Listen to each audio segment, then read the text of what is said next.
That Sober Guy podcast contains adult content, merciless truth, and emotional nudity. Listener discretion is advised. I'm Shane Raymer. You're listening to That Sober Guy podcast, and we help people stay sober. If it's your first time listening in, welcome. Very glad you're here today. You found just the right place that you need to be in this moment right now. Shout out to the homies Humans from Canada. Love this intro song. One of my favorites. You can check out their music at humansmusic.com on iTunes, Spotify, all that. Little love to them. Never bringing me down. How many times did Clark Little and Tony Hawk fail before they got it right? It's a good question.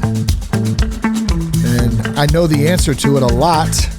And if you're wondering who Clark Little is or Tony Hawk, get to that in just a couple of minutes. Before we do that, be sure to check us out at thatsoberguy.com. You can follow us on Instagram at thatsoberguypodcast. As well as check out the Locals community, That Sober Guy Podcast Sober Community on Locals, another way to put it. It's kind of like Instagram meets Patreon. You can help support us there. You can also be part of a growing sober community to help stay accountable and, of course, have some fun in the process. Lots of good folks in there. Love to have you join. It's growing every day. We're getting quite a few new members joining every single day, so it's awesome to watch that grow. And I want to just encourage everyone to keep participating in there, sharing your thoughts, your pictures, videos, anything that you want in there. It's a great little community. It's a safe community to be comfortable in, talk about recovery, talk about sobriety. What are your struggles? What are your wins? And then have some fun in the process as well. So you can download the Locals app, or you can go to thatsoberguypodcast.locals.com. Both those links are in the show notes. You can also grab How to Navigate the First 90 Days of Sobriety digital podcast course. If you're struggling out there, if you're new to sobriety, you're in your first 90 days, man, they're so crucial. I know when I got home from the old rehab, those first 30, 60, 90 days, man, they were tough. And you're trying to find yourself. You're trying to integrate back in. If you're going back to work, or you're trying to find some work, or you're going back into a relationship, or going back into life in general, man, it can be tough to figure out yourself, figure out how to stay sober, putting the work in. What are some resources? What do I do? What's a schedule like? All that kind of stuff. I got together with some of my friends, some fellow podcasters, a couple of doctors, and we discussed all this. We shared how we stayed sober in the first 90 days. The doctors talked about what they have seen from a doctor perspective about folks who've gone through their first 90 days sober, what worked for them, what didn't work for them, what they learned. All that good stuff is in there. It's helped a lot of people. I think we have over 160 members who've taken the course. We've had some great feedback from it. So if you want to check that out, you can go to www.thatsoberguy.com/courses, and you can click on that there. And as a matter of fact, I'm working on a new course right now. It's geared towards the dudes. I'm super pumped on it. I have a launch date of July 1st, well, a completion date of July 1st, and then a launch date shortly after that I haven't exactly set yet. But I'm putting in work on this one. I've really done a lot of homework, a lot of research on this, and of course, put in all my own experience that that has gone on in my own struggle and journey with trying to cut that alcohol out of my life for good. So we'll be announcing that here soon, so stay tuned for that. And then last but not least, man, we got some great new hoodies. I actually just got a new sample t-shirt and a couple of hoodies in the mail. The Sobriety Shaper hoodies, got two of those. I got the Shred Sober t-shirt that's dope. It's like banana yellow, the one I can't wait to wear. I'll probably rock it this weekend. And then we got some new hats on there as well. Actually, I don't think the hats are up yet. I've had some issues with the supplier over there getting the design right, so we're still working on that, but those should be up soon. If you want to use the promo code No Hangover, because who the hell wants a hangover? We're so glad we're done with those of us who are staying sober and don't have to deal with that crap anymore. If you want free shipping on any of those items, go to thatsoberguy.com. click on the merch tab and it'll take you to the Sober Guy store. Punch in No Hangover at checkout and you'll get free shipping through the end of the month. Just a couple days left in that month. So be sure to go grab some swag on there. And then if you're on Instagram or if you're in the locals chat, if you do pick some of that up, feel free to take a nice snapshot of yourself and put it up on the old Gram or the old locals community so we can check it out. And then all the links from today's podcast will be in the show notes, so you can find any of that stuff in there as well. All right. So our title today, how many times did Clark Little and Tony Hawk fail before they got it right? And this is kind of come up throughout the week is some notes that I've taken, a couple of, a movie that I watched, a documentary, and then the documentary is called Shore Break, the Clark Little story. We'll talk about that in just a minute. And then Tony Hawk, Cash and I were watching some skating, and we just so happened to come across not only were we watching skating, we were actively participating in some skating at the skate park a couple of days this week and around the old neighborhood, as well as playing Tony Hawk on Xbox. They combined the games 1 and 2 together. So we got that a few weeks back, and we've been smashing on just lots of skating going on lately, which has been awesome. Did some golfing as well. So we're going to work that in there. Cash talking about his golfing. He wasn't a good golfer. All this kind of goes back into, and I had to tell him, like, Cash, I'm almost 40 and I'm still a shitty golfer too. I didn't say shitty, by the way. I said bad. Still a bad golfer, not very good, but it's those one shots that, keep you going, those little wins that we don't quit and give up. And failure is all part of this game of life. Like, we fail at things and it sucks failing sometimes, but failing is where we learn. And that's where we build up the courage, the tenacity to pick our, asses up off the ground and keep going. We only lose when we quit. We only really fail when we give up. And that's kind of the foundation set for this. How many times have we failed at trying to stay sober? For many of us, I know for me, it was a big struggle. It was, I switched back and forth from smoking weed. I'm not going to drink, I'm not, and then I'm not going to smoke. I'm not going to do any other drugs. I'm just going to drink beer. And, it would go back and forth. And then I would stop for a couple of weeks. And then sure as hell, I'd be drinking again a couple weeks later because something would happen. And you can look at those as failures along the way, but really I never truly failed because I didn't give up. I kept trying. I kept trying to quit, and eventually I was able to get it right. I shouldn't even say I was able to get it right because I was just exhausted and I don't know what I did. I just gave up. I just surrendered basically. But I kept at it. I kept trying, I guess is the point. And so as we were watching some of the, this documentary, the Clark Little Shore Break documentary, the Tony Hawk YouTube video of him attempting the 900 and finally landing it. I think it was X Games 5 in San Francisco. That I started to think about this stuff. And so I wanted to start with the Clark Little Shore Break, the Clark Little story. Number one, if you haven't seen this documentary, it's on Amazon Prime. That's where I found it at. And it is a great doc. And there is some epic photos and waves and footage from Hawaii, and just Clark Little shoots some amazing pictures and photographs inside of these waves that are shore break waves.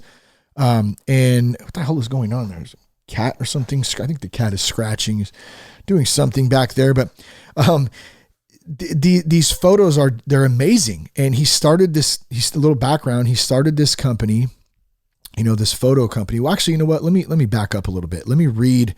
This is from the website, and I put just a little shout out to Clark Little Photography. Go to clarklittlephotography.com.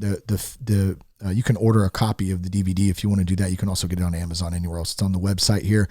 Let me kind of read the synopsis of the film here. The Clark Little story is a genre-defining action-adventure nature documentary film highlighting a whole new generation of action wave photography. Dive into the life of renowned water photographer Clark Little as he takes on the world's most dangerous shore break around the island of Oahu. When he's not in the water, Clark shares the insider tips and techniques that have taken his photos from his living room wall to inside the Smithsonian.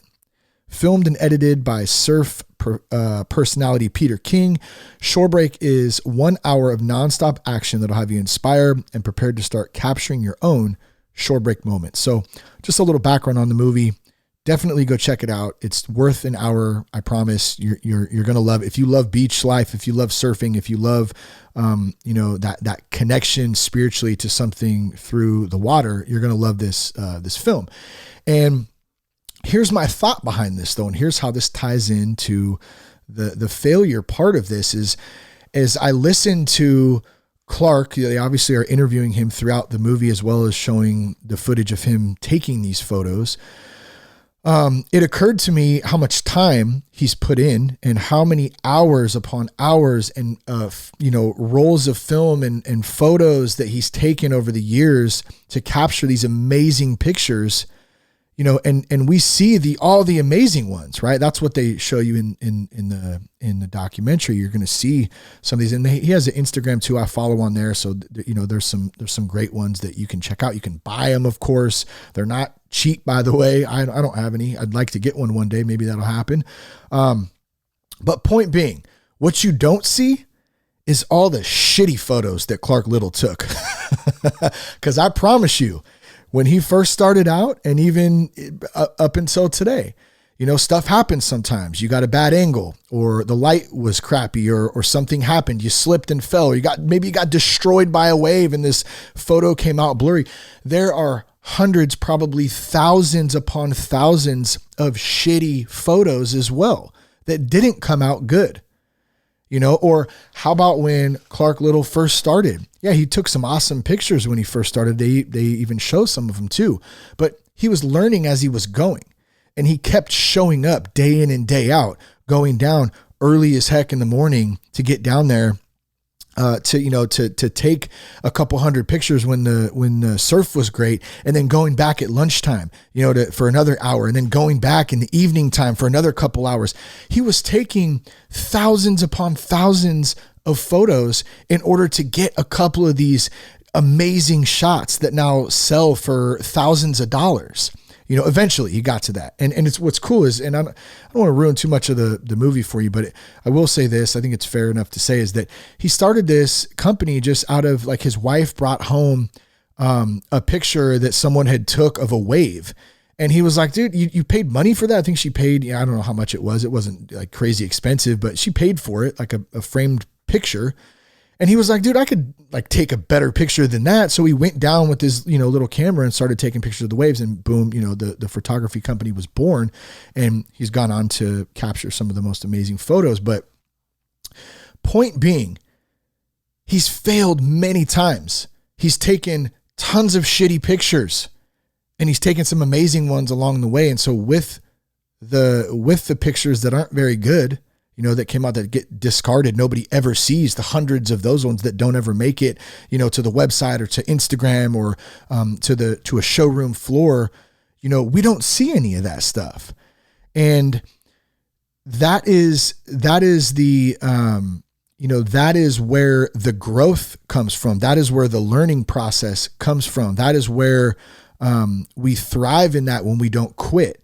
Do you think if Clark took a couple pictures in the beginning when he started this photography company and they were the shitty ones, and he was like, man, I suck as a photographer, I quit, he gave up, like, he would never have the opportunity to learn and to continue to go on to take these amazing photos and create this awesome documentary that he did, that him and the team did at right now, and have this great thriving photography business capturing these amazing photos of nature and the ocean. I mean, it's insane, like, some of them. And it's also exciting too. Like, you can get hurt. I don't know if anyone, like, I'm kind of new to, some of the surf and like the shore break and stuff. I'm learning about it. I'm like all balls deep in it right now too. I'm so interested in it. It's so much fun to learn about.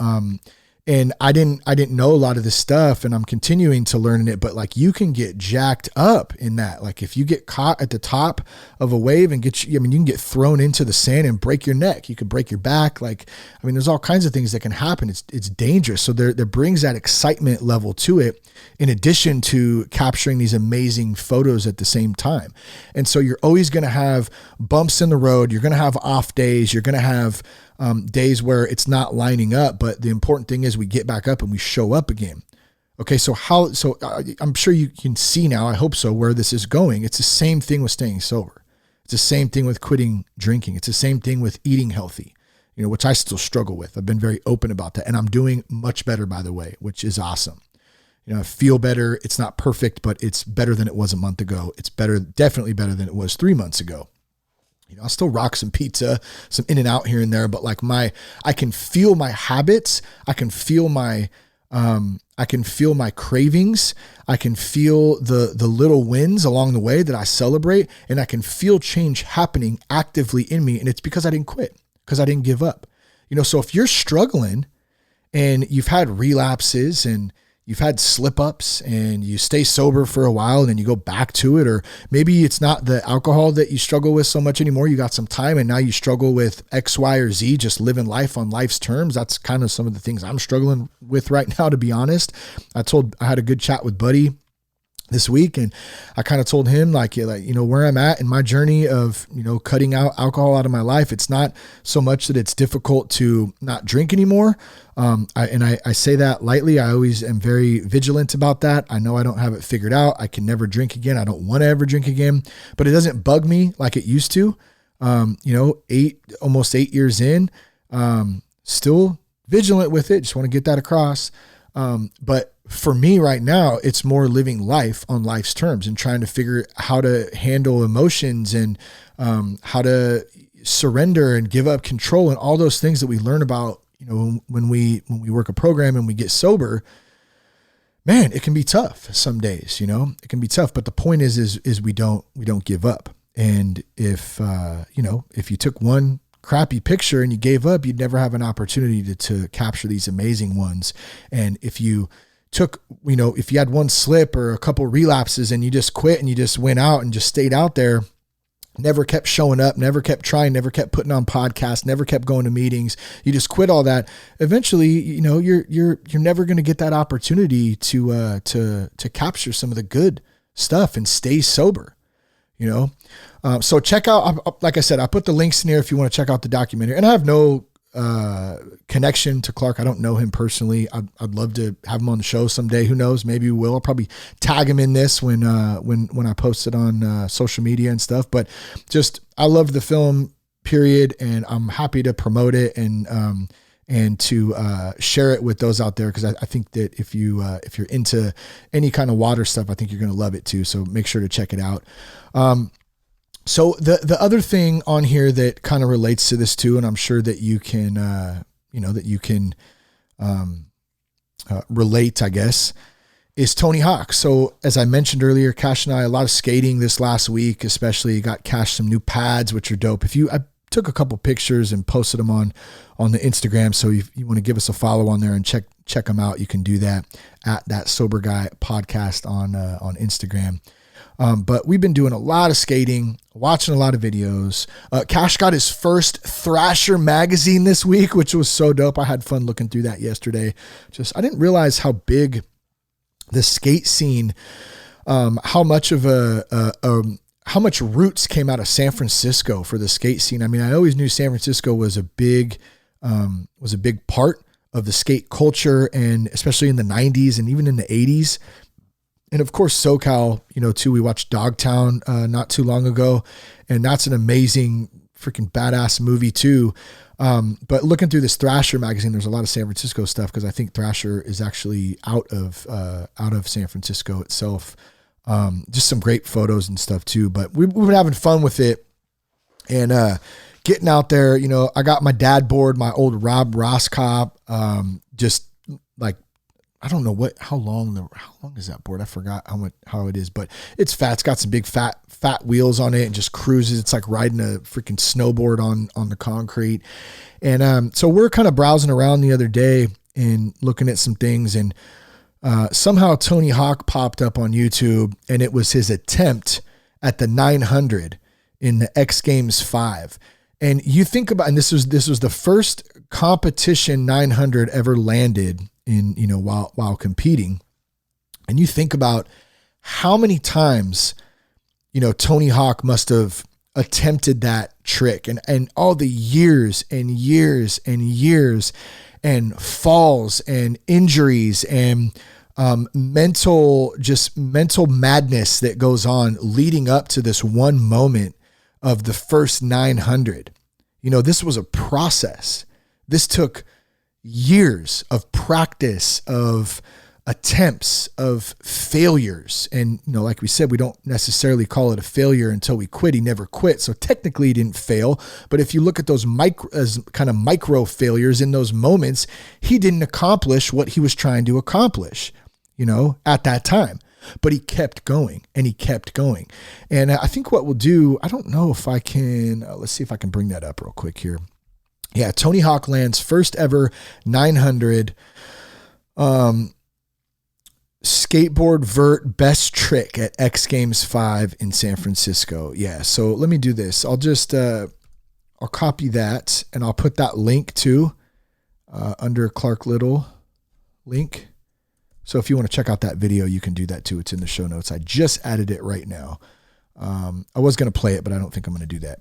You can check it out yourself. But so obviously, what's the point of this, and where is this going? Same thing. He is, and I'll kind of explain the video real quick if you haven't seen it. There's a huge crowd of people around. All of his homies, all the skaters are around watching. They're cheering him on, and he makes a few attempts and doesn't land it, and he he gets real close, and then finally at kind of towards the end of his run, he's running out of time. You can see the look in his eyes as he stands at the top of the half pipe, and he just, like, I don't know, I noticed it. Maybe if you check it out, you might notice it too. There's something that hits in his mind, and you can see the focus shift, and he goes for it, and he lands it. He lands the 900, and everyone, is just freaking out and cheering him on, and they rush him. It's a really an awesome moment in, not only just in skate history, but just in a lesson too. Like, how many years and years did that take to lead up to him landing that, in X Games 5? And it took a long, long time. It didn't happen overnight. Same thing with quitting drinking, cutting out alcohol, drugs, living a sober, positive lifestyle, trying to live a better lifestyle, trying to improve. We got to work at it. We got to show up. We got to put the work in. We have to take advice. It's never going to be perfect. Trust me, I'm the furthest from perfect. Like, I always wonder, like, what people think. Like, do they think I sit up here and I'm like doing this podcast and I got it all fucking figured out? And I just want to say I don't. I'm the furthest from having it all figured out, even after almost 8 years of cutting alcohol out of my life. Like, dude, like, life is, some days are better than others, but I'll tell you what, any day today is a hell of a lot better than it was 8 years ago. And so that's kind of the mentality that I try to take on, and moving forward, doing the next right thing, staying in the moment, though, like, keeping it simple for me is probably where it's at. 'Cause I tend to complicate the heck out of things sometimes. But, when we're trying to give up and cut that stuff out of our lives, we're going to hit some speed bumps along the way. We're going to have some setbacks. We're going to face some challenges. And so here's another point to this. I think that you can wrap in to this package with Clark Little and with Tony Hawk. Okay. They show up, but not only do they show up prepared. Do you think Clark Little goes down to, or let's say he's traveling somewhere else to try to catch some waves. Maybe it's not on the island, maybe it's, he's taking time out and he's going away for a week to shoot. I don't know. I don't even know if he does it. I think he does. But do you think he just takes one camera with him and just goes and just, and doesn't do any research on what the swells are going to be like. Is there a storm coming in? Like what even down to the fact of what kind of gear do I need to take with me? What are my elements going to be? Who am I with? Like, same thing with Tony Hawk. Do you think he brings one board to skate on? He might, I don't know, but I'm guessing he probably takes a couple boards. He probably takes a couple sets of pads, maybe if he's skating some gnarly vert, just in case. He studies beforehand. They show up prepared. Same thing with us trying to stay sober. Do we show up and just think that we're going to just quit alcohol one day and it's going to be happily ever after and that's all we need to do? No, we got to show up. We got to do work. We got to make connections. We got to talk to people. We got to work with other people. We need to have people around us that understand what we're going through, that are sober as well. We do the homework. Maybe we do 12-step. Maybe we go to church. Maybe we got a men's group. Maybe we work with a sponsor or a mentor. Or we have a mastermind group that we're working on. I mean, whatever it is, you're reading books, you're listening to podcasts, you're putting in the work to help set you up for success. Whether you're taking shore break pictures, riding, doing 900s in a vert half pipe, or you're trying to cut alcohol out of your life. It's the same concept. And when we look at it from a concept of a professional, when you can do that, when you can give yourself enough grace and enough love and enough confidence to be able to do that, you can apply those same types of what's the word I'm looking for? Same types of, I don't know, but you feel me. You're probably figuring it out right now. Oh yeah, that's what he's talking about. You have that roadmap, you have that blueprint, you're putting in the work and you're preparing. Preparation, I think maybe was the word I was looking for. You're always trying to be prepared, and you're also prepared for those setbacks. So when a board breaks, I got another board lined up.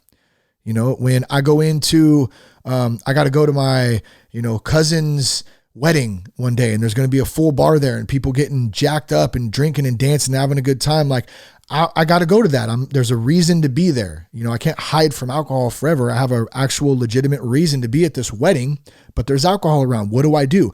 I prepare. I get my sponsor or my friend, or I get somebody on speed dial. I'm ready to call. I have an exit plan. I have coffee ready, or I have I like Pellegrino and cranberry, and some lemon. I got a drink prepared for me that I know I'm going to sip on while I'm there. So I'm not having those urges. I come prepped. I'm gamer. I'm a gamer. I'm ready to play. You know what I mean? And that's the mentality that we have to take into, if we're going to have success one day and be able to cut alcohol out, like period. And not only just cut alcohol out, but also live a good, healthy, spiritually, physically, mentally lifestyle. It ain't going to be perfect. Let me just say that again. It's not going to be perfect. I can promise you that. Nothing is perfect, no matter what you do. You're always going to have those things, but the important thing is that when things go wrong or they don't work out, we don't freak out about them. And I do it still. I still freak out about shit. Sorry. I don't know who I'm apologizing to. Maybe myself, it's tough, dude. It's tough, but the progress that I've made, we talk about that progress, not perfection. The progress I've made over this time by continuing to talk about my stuff and try to get it out and try to reflect on it, try to meditate on it, pray about it, write about it, all the things. That's the type of stuff that sets me up for success. And I can take those principles and apply them in other aspects of my life. I mean, look at how this applies to skating, to photography, to recovery, to riding a bike, to work, dealing with this stuff at work, dealing with regular life stuff, and that's kind of the secret right there, is applying this stuff in our regular lives. And you can do it. Like, you can do it. You can have success. You can have freedom from alcohol. You can have freedom from self, if you practice at it, just like anything else. So one last thing I have this on the list too, and I'll dive into it. I'll keep it really quick. Was Cash and I, so Jess and Lucy were gone for a few days, visiting some family, and Jess worked a little bit. And so Cash and I had like a few days just to do dude stuff, And we had a really, really, really great time. Lots of skating, all kinds of fun stuff. And we also got in a round of golf. And so Cash has only golfed a couple of times, and he's 6. He'll be 7 here soon. But we got up there, and the first couple of swings, he completely missed the ball. He didn't even make contact with it, and he got really down on himself about it. And I told him, I said, dude, I suck at golf. I shouldn't say I suck. That's bad, negative self-talk, right? But I'd like to think I should be better than I am. Let's put it like that. And I can still shoot it in the 80s here and there. So it's not too bad. Like, I have some good shots. I have fun more than anything. And that's why I play, continue to play golf. But Cash at one point, right after a couple of these swings, said, he started to get upset, and God only made me good at bodyboarding and drawing. And I'm cracking up, and I said, Bud, man, like, you've only played golf a couple of times. We've been out to the range a few times. He's played a round or two with me before. It had been a couple of months since we'd been out. I said, you're just going to come out and show up and be, amazing. Like, you got to practice at it. And so we took some swings, and, a couple of holes in, finally he was hitting the ball again, and he was super juiced and having fun and stuff too. And that's the type of stuff that we have to fight through, those things, those mental roadblocks. And we have to push through those and accept them and sit in them and go, man, I did miss that shot. I swung like crap, or I hit a bad one, or took a bad picture. I took a spill on my bike or my skateboard, but I'm going to get back up. I took a slip up and drank one day, like it happens, and we have to be honest about it, and we got to pick up, where, right where we're at, and continue going down the path of, improvement, continue going down the path of bettering ourselves and putting in the work to do that. So how many times did Clark Little and Tony Hawk fail before they got it right? A shitload. I guess that would be the answer. Many, many times. And like I said, I don't know either of them personally, but I'm sure that I'm confident in saying they would say the exact same thing. And, it's important that we get back up when we fall down, and we keep going, because the only time we fail is when we quit, plain and simple. I hope something spoke to you today. I appreciate you guys. You can check us out at thatsoberguy.com. Join us on Locals, the private sober community on there. Would love to see you in there. And then once again, at That Sober Guy Podcast on Instagram. Share the podcast with a friend. Love you guys. Peace, love, and respect. Keep your blood clean.